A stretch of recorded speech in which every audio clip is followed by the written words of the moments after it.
저는 올해 들어와서 복음이라고 하는 이 하나의 큰 주제를 죄와 구원과 섬김이라고 하는 더 자세한 주제로 나누어서 여러분들께 설명을 드려가고 있습니다.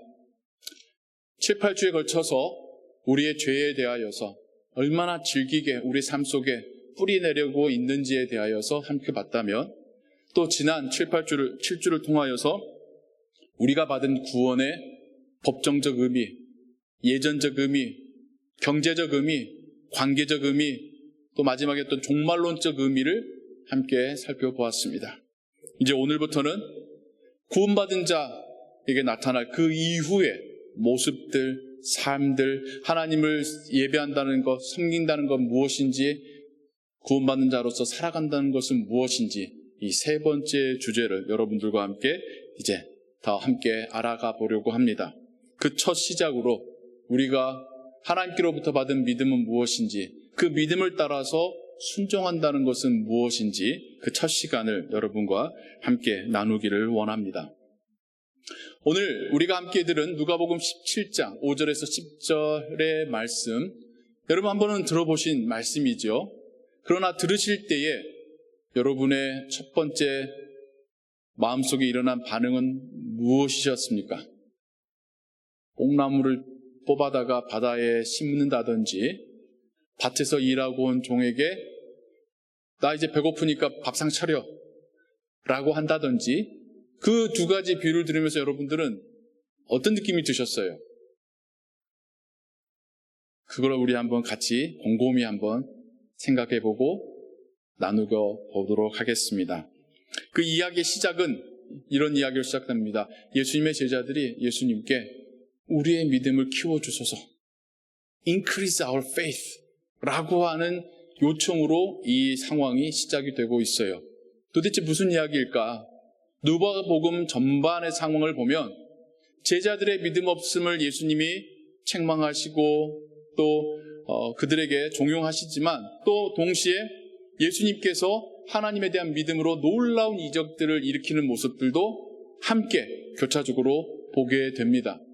그래서 어떤 신학자는 이것은 제자들이 예수님처럼 자신들도 하나님의 놀라운 기적을 일으키기를 바라는 그런 바람이지 않을까. 그래서 우리의 믿음을 키워주소서, 더하여 주소서라고 하는 그런 의미는 우리도 선생님처럼, 예수님처럼 하나님의 놀라운 기적을 일으킬 수 있는 영적 파워를 주시옵소서 라고 하는 게 그 안에 담겨져 있는 의도이지 않을까라고 해석을 합니다. 저도 그 해석에 동의하고요. 그런데 우리 한자성어에 이런 말이 있죠. 의문현답이라고요. 제자들의 이러한 요청에 예수님께서 정말 지혜로운 답을, 가르침을 주고 계십니다. 두 가지의 어떤 비유와 어떤 상황을 통해서요.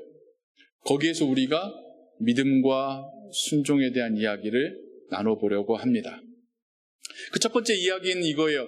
너희들이 겨자씨만한 믿음만 있을지라도 저 뽕나무에게 명령해서 뽑혀서 바다에 심기우라 말할 수 있을 것이고 그것이 이루어지리라. 또 예수님이 비슷한 류의 이야기를 하셨죠. 이 산더러 들려서 저쪽으로 저 골짜기를 메우라 해도 이루어질 것이다. 이런 예수님의 어마한 이야기를 들으시면서 여러분 어떤 생각들을 하시나요? 저는 그런 생각이 있어요. 왜 굳이 뽕나무를 뽑아야 되나? 왜 굳이 뽕나무를 뽑아서 바다에 심어야 되나? 이거는 비유예요. 영어로는 메타포. 먼저 첫 번째 예수님께서 사용하신 메타포로서의 겨자씨. 성경에서 예수님은 가장 작은 것을 표현하고 싶으실 때 사용하신 이 매개체가 겨자씨였습니다. 정말 여러분은 좁쌀을 생각하시면 비슷해요. 손에 있어도 잡기도 힘든, 그냥 잘못하면 입김에도 날아갈 수 있는 그 조그만 씨. 그 가장 작다라고 하는 의미를 전달할 때 예수님이 사용하셨던 비유의 매개체가 겨자씨입니다. 반대되는 이 뽕나무, 한글 성경에 뽕나무로 번역하다 보니까 여러분 뽕나무 아시나요? 어릴 적 저도 뽕나무에서 떨어지는 그 오디 먹었던 기억이 나는데, 정확히 말하자면 이스라엘 쪽에 있었던 뽕나무는 우리가 알고 있는 뽕나무하고는 다릅니다. 굳이 정확히 말하자면 돌무화과 나무래요. 그 지역에 있는 나무가. 그런데 학적으로는 뽕나무과에 또 속한다네요. 그래서 이제 뽕나무로 한글 번역이 된 것 같아요. 저 정확히 말하자면 돌무화과 나무인데 영어로 하자면 시카몰. 여러분 그런 이야기 들어보지 않으셨어요?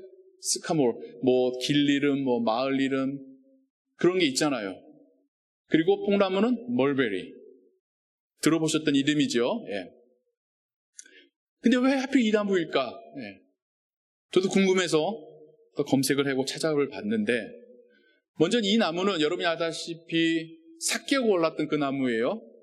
줄기에 가지가 많이 나오는 나무입니다. 그래서 사다리를 올라가듯이 줄기 잡고 올라가기 쉬운 나무이고, 돌무화과라고 하는 이름에서도 알다시피 조그만 무화과 열매들이 맺히는, 그래서 평상시에는 잘 먹지 않지만 전쟁이나 혹은 기근에서는 사람들에게 주요한 또 양식거리가 되는 나무가 돌무화과 나무이고 여기저기에서 발견할 수 있는 나무라고 합니다. 그런데 이 나무의 열매 때문도 이 나무의 줄기 때문도 아니고 예수님께서 이 나무를 비유로 언급하신 이유는 그 뿌리 때문입니다. 척박한 그 땅에서 나무 전체의 크기보다 많게는 7, 8배에서 10배가량의 뿌리가 땅 깊이까지 뻗어져 나가 있는 것이 바로 이 나무의 특징입니다. 아무리 가뭄이 와도 깊이까지 뿌리가 내려가 있기 때문에 수분을 끌어당겨서 나무가 살아남는데요. 수백 년, 10년, 600년까지도 살 수 있는 게 이 돌무화과 나무라고 합니다. 그 나무가 뽑힌다라는 거, 이거는 almost impossible한, 불가능한 일이란 뜻입니다.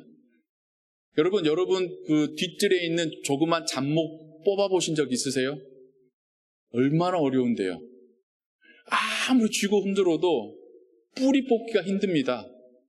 그래서 어떻게 합니까? 결국엔 그냥 밑둥을 잘라내잖아요. 그래서 그냥 뿌리가 안에서 썩어서 없어지도록.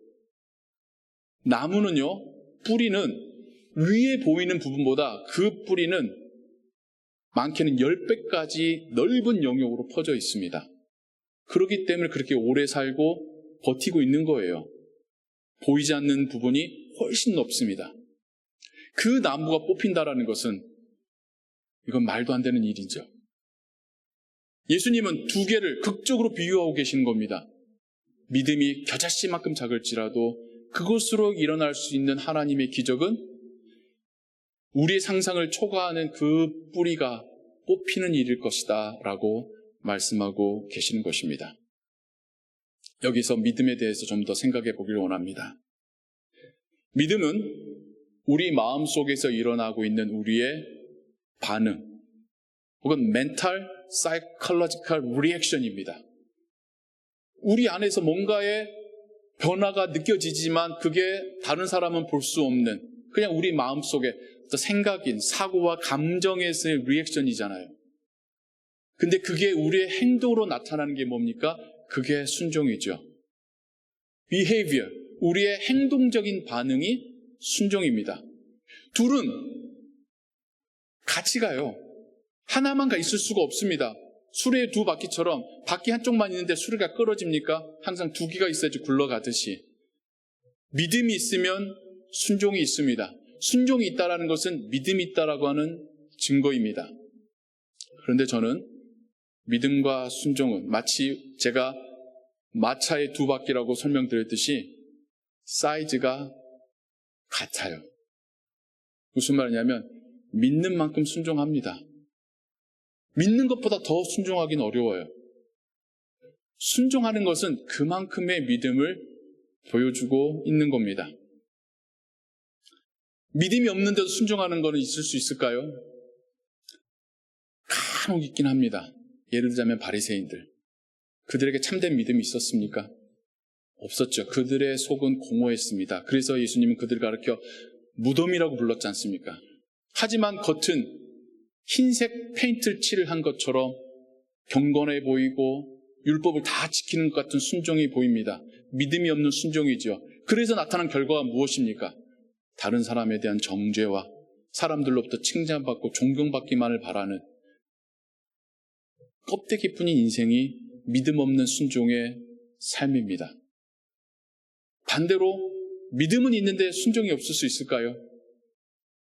그건 거의 불가능하죠. 믿어지는데 행하지 않는다니요. 사랑하는데 사랑을 표현하지 않는 것과 똑같은 겁니다. 여러분의 자녀가 너무 사랑스러워요. 그런데 걔를 그냥 버려둘 수 있습니까? 배고프다고 우는데, 똥 싸가지고 기저귀 불편해가지고 울고 있는데 너무 사랑스러워하면서 그냥 쳐다만 보실 수 있어요?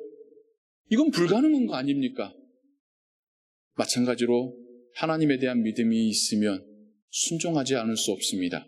근데 얼마만큼요? 믿는 만큼.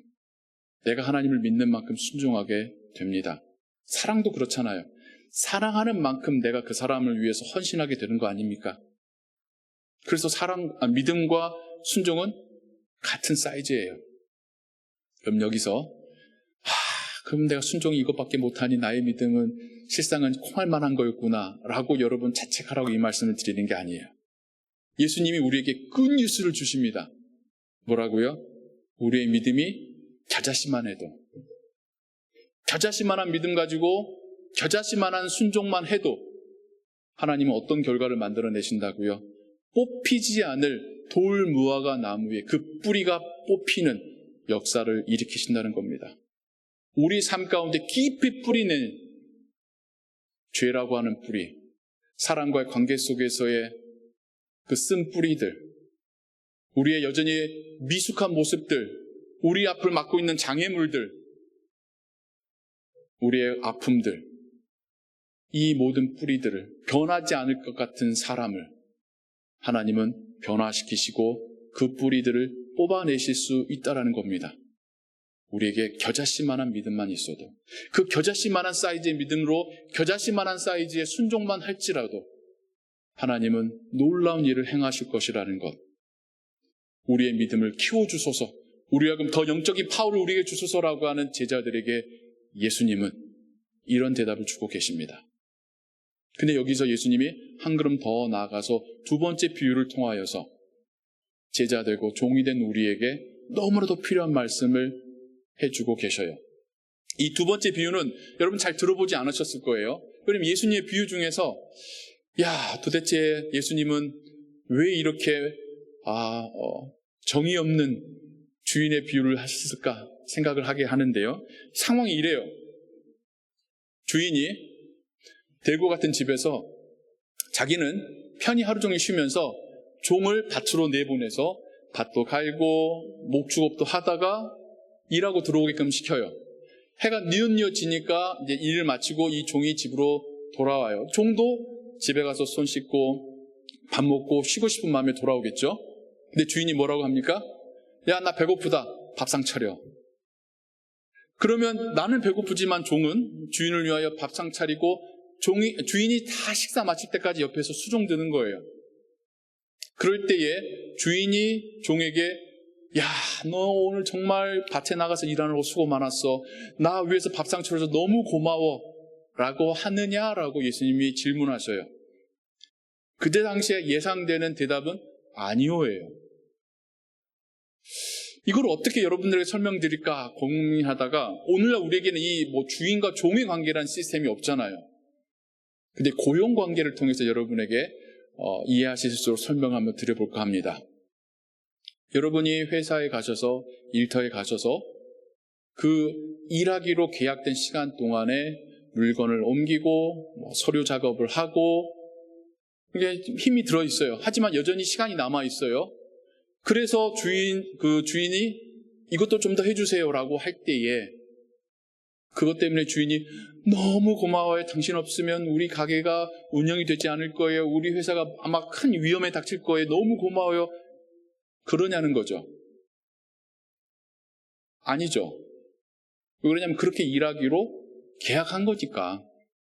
계약한 시간 동안에 지금 내가 하기로 나에게 부여된 job description, 나의 작업 목록대로 내가 일하고 있을 때에 그 가게의 주인이든 회사의 오너든 그것 때문에 우리에게 더 월급을 주거나 그러진 않는다라는 거예요. 물론 격려 차원에서 보너스를 주고 칭찬해 줄 수는 있어요. 하지만 그것은 더 열심히 해달라고 하는 격려이지 본질적으로 이 일에 대한 대가는 아닌 거죠. 왜요? 그렇게 계약하고 약속하고 그렇게 월급을 받았으니까. 그 당시에 주인과 종의 관계도 그렇습니다. 애초에 이 사람을 주인은 많은 돈을 주고 사온 거예요. 그리고 어느 정도 기간이 되면 이 사람에게 세비도 줄 겁니다. 그렇게 일하기로 약속하고 우리 집에 들어온 사람이에요. 그 사람이 해야 될 일들 중에는 밭에 나가서 밭 가는 것도 있고 집에 와서 집안일 하는 것도 포함이 되어 있습니다. 열심히 일한 종에게 주인이 칭찬해 줄 수는 있으나 하는 것은 당연한 관계였다라는 거죠. 이걸 예수님이 제자들에게 왜 말씀하시는 걸까요? 그것도 뽕나무를, 돌 무화과나무를 뽑을 수 있는 기적에 대한 하나님의 놀라운 사역에 대한 이야기를 하신 다음에요. 전 여기에 굉장히 큰 의미가 있다고 해석합니다. 우리의 좁쌀 같은, 겨자씨 같은 믿음과 순종으로도 하나님은 놀라운 일을 행하실 수 있습니다. 그런데 우리가 그거를 내가 한 것처럼 착각할 수 있다는 거예요. 내가 하나님 위해서 이런 일을 한 사람이야 라고 자화자찬하고 착각할 수 있다라는 겁니다. 하나님은 놀라운 일을 행하실 거예요. 왜? 하나님에게 그런 능력이 있으시니까요. 그런 놀라운 사역을 통하여 하나님은 하나님의 나라를 이 땅 가운데 이루어가고 계시니까요. 그런데 우리가 착각하지 말아야 될 것은 우리의 좁쌀 같은 믿음으로 하나님께 쓰임받은 것뿐이지 나에게 그 능력이 애초에 있었던 것은 아니라는 겁니다. 이게 순종하는 종들에게 바라는, 하나님께서 바라시는 태도라는 것입니다. 우리의 삶 가운데, 우리의 신앙생활 가운데 우리가 정말 좁쌀 같은 믿음으로 하나님을 위해서 일할 때가 있습니다. 그 일의 결과를 우리가 취해서는 안 됩니다. 온전히 하나님께 영광과 찬양을 올려드려야 합니다. 그 열매를 맺으신 분은 하나님이시기 때문에요. 내가 하는 조그만 섬김으로 사람들이 즐거워하고 심지어 어떤 일은 감동받아요. 내가 한 게 아니에요. 그걸 내가 한 것처럼 생각하면요, 이젠 내가 사람들을 감동시키는 사람이 되어야지 하면서 이 일의 태도가 바뀌어버립니다. 가장 이런 함정에 빠지기 쉬운 사람이 설교자일 거예요. 설교자가 하는 말은 설교자의 인생 철학과 그의 지혜가 아니잖아요. 하나님의 메시지지 않습니까? 이미 하나님께서 주셨고 하나님께서 기록하신 메시지를 전하고 그것을 성도님들이 이해하고 감동받는 것은 그분들 안에 있는 성령 하나님의 역사하심 아닙니까? 그렇게 해서 감동받았는데 설교자는 자신의 언변이 뛰어나서 감동받은 것처럼 착각하는 순간 이제부터는 사람들을 웃기고 울리는 만담꾼으로 점점 변해가게 되는 것입니다. 설교자도 목회자도 내가 할 일은 종으로서 해야 될 일을 하는 것뿐이고 이 놀라운 사역을 일으키시는 분은 변하지 않을 사람들을 변화시키시고 하나님의 나라가 이 땅 가운데 임하게 하시는 분은 하나님이시라는 것을 결코 잊어서는 아니 되는 거죠. 마찬가지로 교회 안에 직분자로서 혹은 리더로서 다양하게 일하시는 분들에게도 마찬가지입니다. 여러분들의 작은 순종은 하나님은 분명히 놀라운 일을 행하실 것입니다. 그 찬양을, 그 영광을, 그 열매를 하나님께 올려드리는 것, 그것이 진정한 순종일 줄로 믿습니다. 우리가 지난 시간에 달란트 비유를 들었었죠. 5달란트와 2달란트를 받은 자와 1달란트를 받은 사람의 차이가 바로 이런 태도에서 나온 것 아니겠습니까? 이 달란트를 내 것이 되기를 원했었던, 하지만 내 것이 될 수 없던 것을 알았던 그는 주인에게 던져버리며 당신 것 돌려 가져가십시오. 그러려고 저한테 맡겼던 거 아닙니까?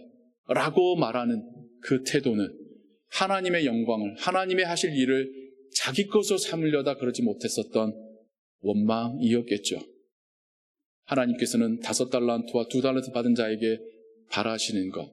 지금 예수님의 가르침 속에 하루 종일 일하고 와서도 주인의 식사를 준비하며 내가 할 일을 할 뿐입니다 말하는 그 종의 자세를 우리에게서 보기를 원하십니다. 우리의 삶에서 우리가 행하는 작은 순종들, 우리가 해야 돼서 하는 일들입니다. 왜요? 우린 이미 구원이라고 하는 큰 복을 받았기 때문입니다. 지금 내가 조금 하는 순종에 사람들의 칭찬과 고마움과 하나님의 복을 조건으로 일하는 것이 아니라 이미 우리는 하나님의 구원이라고 하는 놀라운 은혜를 받았기 때문에 거기에 대한 반응으로 하나님을 섬기고 하나님의 사람들을 섬기고 있는 것입니다. 우리가 그것을 잊어서는 아니 됩니다. 그 순서가 바뀌어서는 아니 되는 것일 겁니다. 제가 여러분들 섬기는 이유도 마찬가지입니다. 여러분들 잘 섬겨서 교인수가 늘어나서 재정이 풍부해져서 샐러리가 올라갈 것을 바라고 섬기는 게 아니라 이미 하나님께부터 받은 은혜가 너무 감사하고 하나님께서 부족한 종의 입술을 통해서라도 하나님 말씀 전하겠다고 하시니 순종하며 일하고 있는 것입니다. 여러분 속에서 변화가 일어나고 삶이 풍요로워지고 하나님의 은혜로 충만하게 된다면 하나님이 하신 일이고 하나님이 기뻐하실 일이고 저는 단지 거기에 쓰여졌다면 그것만으로도 감사한 일이겠죠. 여러분의 목장 안에서도 마찬가지입니다. 함께 나누는 교제를 통하여 여러분의 작은 섬김을 통하여 그 누군가가 격려받고 힘을 내고 다시 살아가는 그런 모습을 볼 때에 그 영광을 하나님께 올려드리시기 바랍니다. 하나님이 일하신 겁니다. 하나님은 그 순간 우리가 겸손하게 저는 해야 될 일을 했을 뿐입니다. 하나님이 하신 일이라 고백하기를 원하십니다. 그럴 때 하나님 계속 우리를 사용하실 것이고 우리 눈으로 하나님께서 돌 무화과 나무의 뿌리를 뽑으시는 것을 보게 하실 것이고 그 일에 동참케 하실 줄을 믿습니다. 구원받은 자로서 이제는 하나님이 하시는 일에 참여하는 성도님들 되시기를, 주의 제자들 되시기를 예수 그리스도의 이름으로 축원합니다. 기도하겠습니다. 사랑과 은혜가 풍성하신 하나님 아버지, 우리가 누구입니까? 우리가 무엇입니까? 참 쓸모없고 부족한 우리들이지만 그런 우리를 통해서라도 하나님은 일하시니 감사합니다. 우리에게 있는 겨자씨 같은 믿음으로 겨자씨 같은 순종을 할지라도 하나님은 나무 뿌리가 뽑히는 일을 이루십니다. 이 모든 것이 하나님의 능력이고 영광입니다. 하나님이 찬양받으실 이유입니다. 하나님의 놀라운 사역 앞에서 우리가 항상 겸손케 되게 하시고 그 모든 영광을 하나님께 올리게 하시고 하나님의 그 놀라운 사역을 보고 그 사역에 참여했던 것만으로도 기뻐하는 종의 자세를 갖게 하여 주옵소서. 그리고 부족한 우리지만 좁쌀 같은 믿음 가지고 있는 우리지만 겨자씨 같은 순종하고 있는 우리지만 우리를 통해서 여전히 일하시는 하나님을 또 고백합니다. 하나님 우리를 사용하시고 우리가 있는 그곳에 하나님의 나라가 임하게 하여 주옵소서. 모든 것 주께 의지하오며 예수 그리스도의 이름으로 기도하옵나이다. 아멘.